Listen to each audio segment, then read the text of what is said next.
मैंने तुम्हें वहीं पर मार दिया होता। नॉर्मल टेम्परेचर 37 डिग्री है। ये 10 और 11 बजे के बीच हुआ है सर। একজন সিরিয়াল কিলার মেয়েদেরকে ভয়ানকভাবে কষ্ট দিয়ে খুন করছিল। কিলার এতটাই নৃশংসভাবে খুনগুলো করছিল যে মারার আগে পিছন থেকে চুল টেনে পায়ের দিকে বেঁধে রাখতো আর সরু তার গলায় পেঁচিয়ে খুব কষ্ট দিয়ে খুন করত। এই কিলারকে ধরার দায়িত্ব পড়ে অফিসার লোকনাথ আর প্রকাশের উপর। সেই দুর্ধর্ষ কিলারকে ধরার অভিযান নিয়েই আজকের ভিডিও। তো আমার চ্যানেলটা সাবস্ক্রাইব করার অনুরোধ জানিয়ে আজকের মূল ভিডিও শুরু করছি।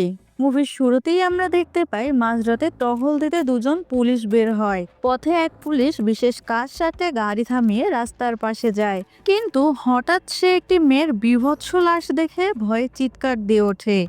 সেখানে থানার বড় অফিসার ফরেনসিক্স টিম নিয়ে উপস্থিত হয়। এসে দেখতে পায় যে মেয়েটির চুল টেনে পায়ের সাথে বেঁধে রাখা হয়েছে, মুখে পেঁচানো হয়েছে রশি আর সরু তার দিয়ে গলা কাটা হয়েছে। এটা দেখে অফিসার ঘাবড়ে যান, কারণ এর কিছুদিন আগে আরেকটি মেয়ের লাশ পাওয়া গিয়েছিল, তাকেও এইভাবে খুন করা হয়েছিল। তার মানে শহরে একটি সিরিয়াল কিলারের আগমন ঘটেছে। পুলিশের ঊর্ধ্বতন কর্তৃপক্ষ এটি নিয়ে বেশ চিন্তায় পড়ে যায়, তাই কেসটি সিবিআই এর হাতে দিয়ে দেয়। ইনভেস্টিগেশনের দায়িত্ব পায় এএসপি লোকনাথ। সে অনেক অভিজ্ঞ কিন্তু খুব রাগী একজন অফিসার। তার সাথে আছে আরও দুইজন, সদ্য যোগ দেওয়া ডিএসপি প্রকাশ আর ফরেনসিক্স এক্সপার্ট বিনা। প্রকাশ গোল্ড মেডেলিস্ট হওয়া সত্ত্বেও সে বেশ ভীতু প্রকৃতির ছিল। কেস নেওয়ার পর তারা প্রথমে লোকাল থানায় যায় মার্ডার প্যাটার্ন সম্পর্কে আইডিয়া নিতে। এরপর তারা পোস্টমর্টেম করা ডাক্তারের কাছে যায়। ডাক্তার তাদের জানান ভিকটিমের গলায় স্টিলের সরু তার পেঁচিয়ে হত্যা করা হয়েছে, তবে বেশি জোর দেওয়া হয়েছে গলার সামনের দিকটায়। বেশি উচ্চতার লোক ছাড়া এটি করা সম্ভব না। তখন লোকনাথ জানতে চান ভিকটিমদের সাথে কোনো ধস্তাধস্তির চিহ্ন আছে কিনা। ডাক্তার বলেন এটাই ইন্টারেস্টিং বিষয়, মেয়েগুলো খুন হয়েছে কিন্তু ধস্তাধস্তির আলামত নেই, এমনকি শরীরে কোনো ড্রাগের স্যাম্পলও পাওয়া যায়নি। হতে পারে খুনি ভিকটিমের পূর্ব পরিচিত, তবে কিছুই নিশ্চিত করে বলা যাচ্ছে না। লোকনাথ তখন প্রকাশকে ডেকে ভিতরে নেন। প্রথমবার কোনো কাটাছেঁড়া লাশের সামনে গিয়ে প্রকাশ ভয় পেয়ে অসুস্থ হয়ে পড়ে এবং বাইরে এসে বমি করতে থাকে। লোকনাথ এসব দেখে রেগে গিয়ে বলেন, তোমার কেস সলভ করার দরকার নেই, তুমি ব্যাগ গুছিয়ে ফিরে যাও, আমি এখানে রোগী টানতে আসিনি। প্রকাশ মাথা নিচু করে ঝাড়ি হজম করে, কিন্তু সে ফিরে যায় না। তারা শহরে একটি হোটেলে ওঠে। রুমে গিয়ে প্রকাশ কিছু ক্রাইম রিলেটেড নোবেল বই খুলে বসে। লোকনাথ এতে আরও রেগে যান, বলেন সব সময় বই তোমাকে পথ দেখাবে না, নিজের রাস্তা নিজেকেই তৈরি করে নিতে হয়। এসব বকা শুনে প্রকাশের মন আবারও খারাপ হয়ে যায়। সে ছাদে উঠে আসে। সেখানে বিনার সাথে দেখা হয়। বিনা আর প্রকাশ ছাদে অনেকক্ষণ গল্প করে। প্রকাশ তার সব কিছু বিনার সাথে শেয়ার করে। এখন সে সত্যি ফিরে যেতে চায়, কিন্তু বিনার কাছ থেকে মোটিভেশন পেয়ে সে এখন তার ফিরে যাবার সিদ্ধান্ত পরিবর্তন করে। পরদিন লোকনাথ প্রকাশকে নিয়ে মার্ডার স্পটে যান। সেখানে প্রকাশকে ঠিক সেভাবে পোজ দিয়ে বসান যেভাবে খুন হওয়া মেয়েগুলোকে মারা হয়েছিল। লোকনাথ বলেন ভিকটিমকে এভাবে নিচু করে বসিয়ে খুনি নিজেকে বড় করে দেখাতে চায়, তাই ভিকটিমের চুল পায়ের সাথে বেঁধে চোখ উপরের দিকে তুলে রাখে।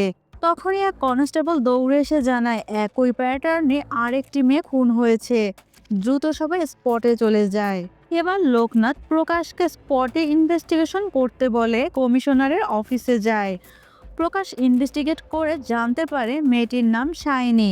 সে স্থানীয় একটি এনজিওর স্কুলে পড়াতো। খোঁজ নিয়ে জানা যায় রাস্তায় শাইনির স্কুটিটা নষ্ট হয়ে গিয়েছিল, তাই সে স্কুটি ঠেলে নিয়ে যাচ্ছিল।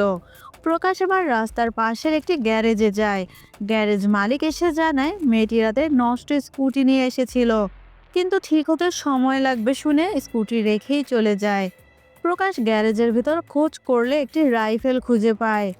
এরপর সে গ্যারেজের ছেলেটিকে আরও জিজ্ঞাসাবাদ করে।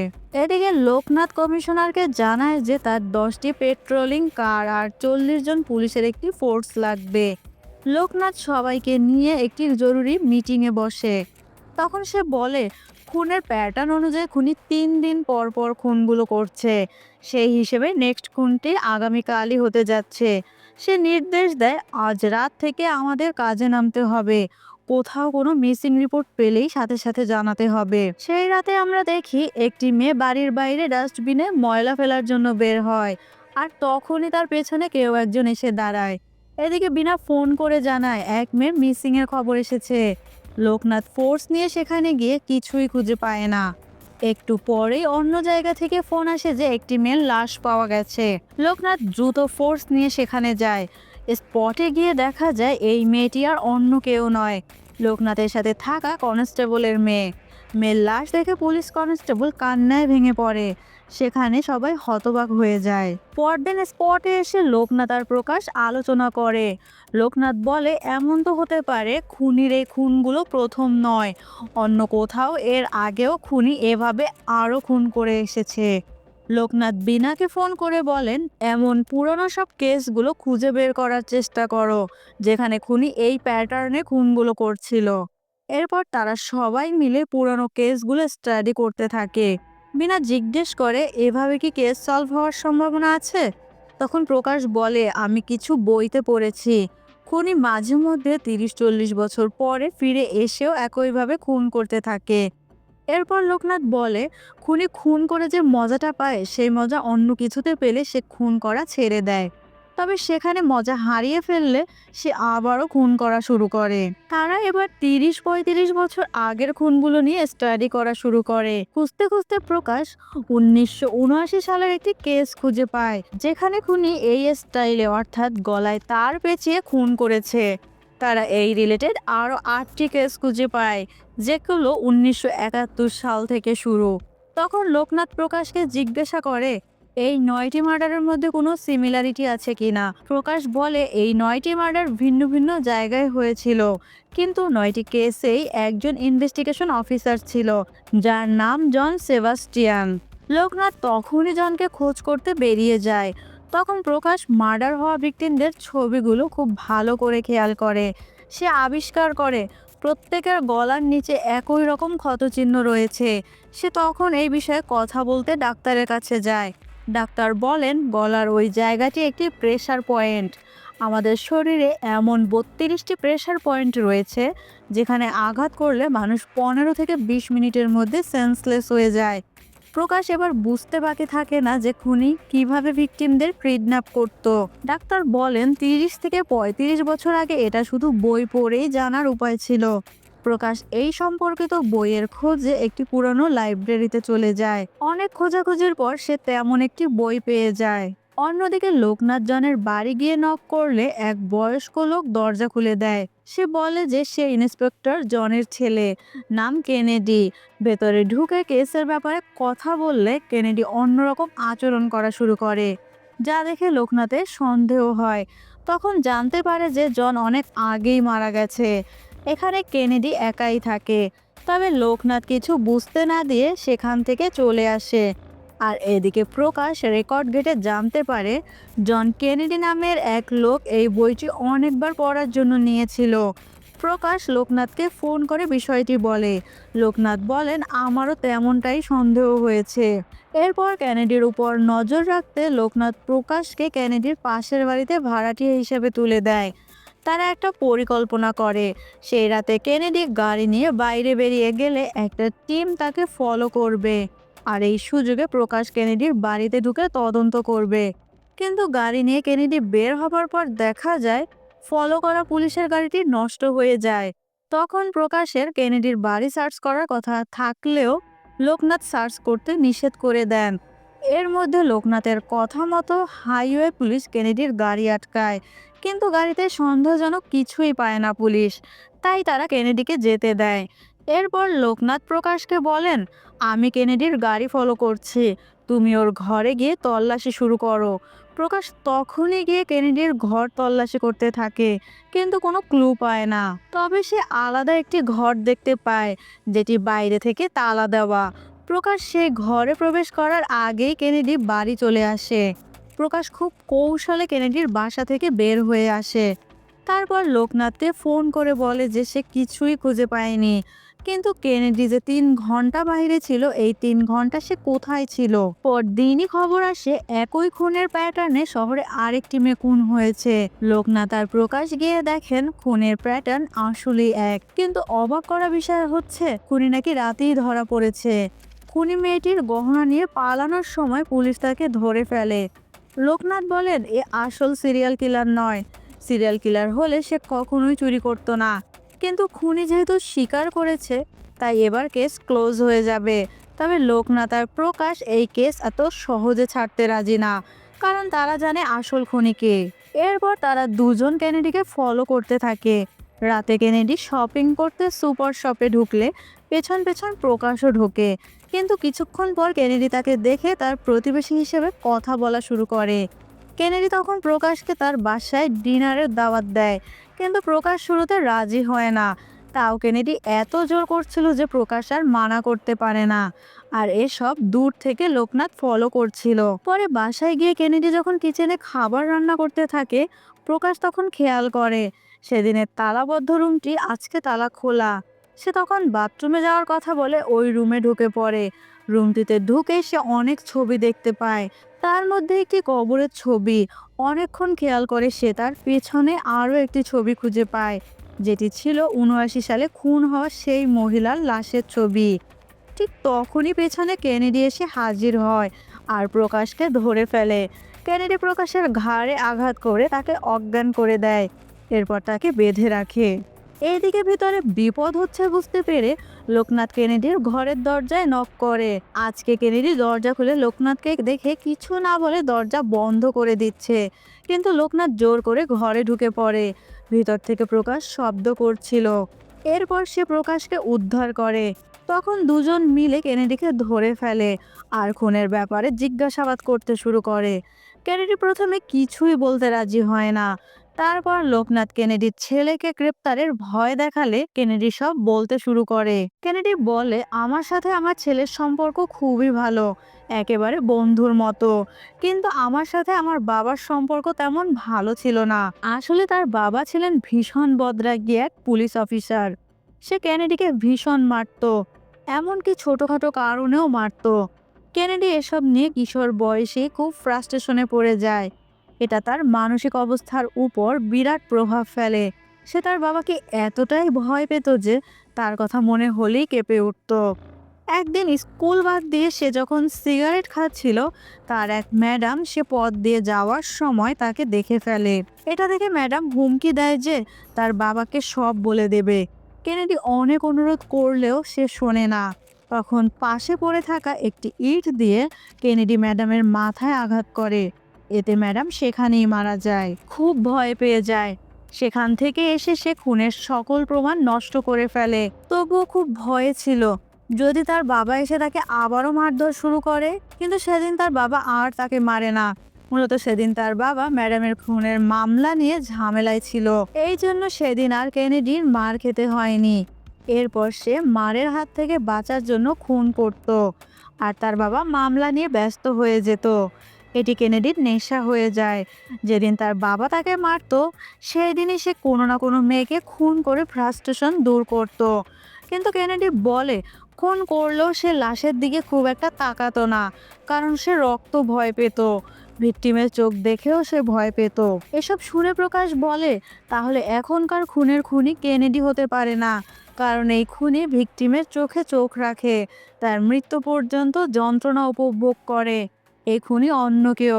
এটি শুনে কেনেডি অবাক হয়ে বলে কিন্তু আমি তো জানি খুনি ধরা পড়েছে।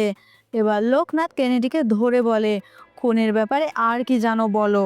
এরপর কেনেডি বলে প্রায় 3 মাস আগে আমি একবার কাজ থেকে বাসায় ফিরলাম। ঘরে প্রবেশ করার সময় মনে হলো ভেতরে কেউ আছে। ঠিক তখনই কেউ আমাকে পিছন থেকে ধরে ফেলে, তারপর চোখ ঢেকে আমার গলায় ছুরি ধরে।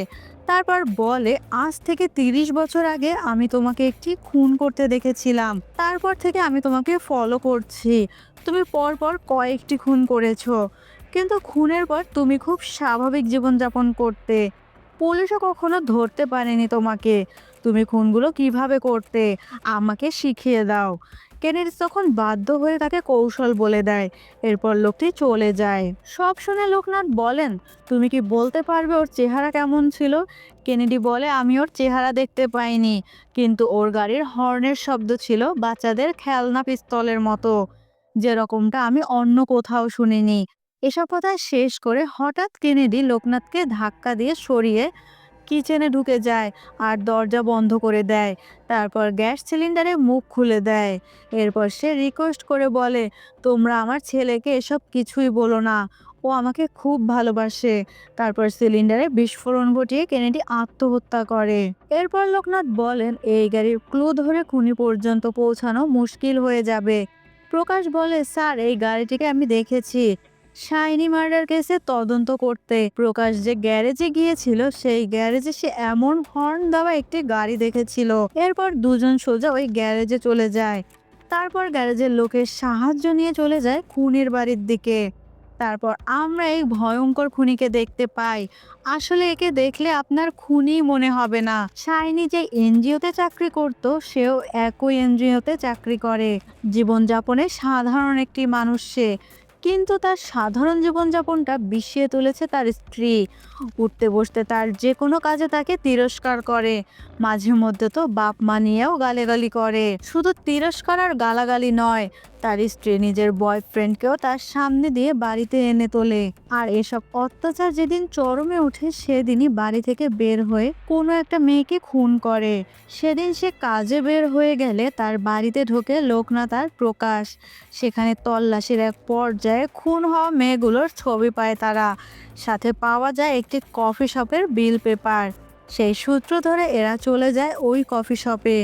যেতে যেতে তারা ছবিগুলো ভালো করে খেয়াল করে দেখতে পায় খুন হওয়া প্রত্যেকটা মেয়ের গালে টোল পড়তো, ঠিক তার বউয়ের মতো। অর্থাৎ বউয়ের উপরে যে রাগ, সেটা এদের খুন করে মেটাতো। এরপর তারা কফি শপে পৌঁছে যায়। একটি টেবিল দেখে ম্যানেজার বলে, লোকটি প্রতিদিন ওই টেবিলে বসে আর সামনে হোটেলের দিকে তাকিয়ে থাকে। লোকনাথ আর প্রকাশ টেবিলের কাছে গিয়ে হোটেলটির দিকে তাকায়। দেখতে পায় হোটেলের বাইরে একটি মডেলের ব্যানার ঝুলছে, যার আজকে ওই হোটেলে আসার কথা। আর এই মডেলের গালেও টোল পড়ে। এদের বুঝতে দেরি হয় না যে এই মডেলই খুনির নেক্সট টার্গেট। লোকনাথ দ্রুত ওই হোটেলে গিয়ে মডেলের সাথে দেখা করে আর বলে, আপনার জীবন ঝুঁকিতে আছে আর আমি আপনাকে প্রোটেকশন দিতে এসেছি। এর মধ্যে খুনিকে হোটেলের লিফটে উঠতে দেখি। সে একটি রুমের সামনে গিয়ে ডোরবেল বাজায়। ভেতর থেকে লোকনাথ পিস্তল হাতে নিয়ে সাবধানে দরজার দিকে এগোয়, কিন্তু দরজা খুলতে দেখা যায় বাইরে ওয়েটার দাঁড়িয়ে। তাহলে খুনি গেল কোথায়? তখনই গল্প একটা মারাত্মক লেভেলের টুইস্ট আসে।